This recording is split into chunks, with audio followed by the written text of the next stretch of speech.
10 second Secunderabad association మా association నుంచి advocate ఫటేల్ నుంచి అలానే రిక్వెస్ట్ చేస్తున్నాను ప్రభుత్వానికి రిగార్డింగ్ హత్యలు న్యాయతోట రాను రాను ఎక్కువైపోతున్నాయి. సమాజంలో ఇలాంటి భయం లేకుండా వెళ్ళిపోతుంది. అంటే సామాన్యుడికి ఇలా ఉంటుంది, అడ్వకేట్స్కి ఇలా ఉంటాయి. మేము కోరింది ఏంటంటే ఈ సంఘటన ఏదైతే జరిగిందో స్వాతి అని అడ్వకేట్ చివరిలో ప్రాక్టీస్ చేస్తున్నారు.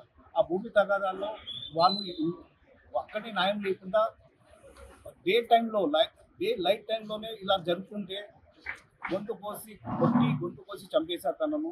స్వాతిని ప్రాక్టీసింగ్ చేయగల కేసులు చేసేది ఆమె.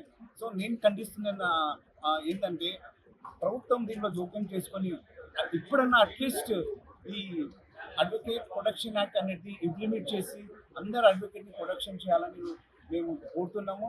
తర్వాత మా సికింద్రాబాద్ విషయం నేను చెప్పేది ఏంటంటే ఈ దానికి మేము ఇప్పటి నుంచే దీన్ని స్టెప్ తీసుకొని ముంగట వెళ్ళాలి. ఈ జరిగిన దీంట్లో హైకోర్టు కూడా ముందుకు వచ్చి ఈరోజు కూడా బైకౌట్ చేస్తున్నారు. హైకోర్టు బైకౌట్ చేయడం కాదు, ఈ ఉన్న మన అడ్వకేట్ ప్రొటెక్షన్ యాక్ట్ని ఇంప్లిమెంట్ చేసి మా అందరు అడ్వకేట్స్ని, అందరు ఫెటర్నిటీ అడ్వకేట్స్ని అందరినీ ప్రొటెక్ట్ చేయాలని నేను కోరుకుంటున్న సందర్భంగా. సో దీన్ని బట్టి అట్లీస్ట్ ప్రభుత్వమైనా ఇప్పుడైనా కళ్ళు తెరిచి ఈ ప్రొటెక్షన్ యాక్ట్ గురించి చర్యలు తీసుకొని ముందుకు వచ్చేసి అందరినీ ప్రొటెక్షన్ ఇవ్వాలని అడుగుతున్నాను. Thank you.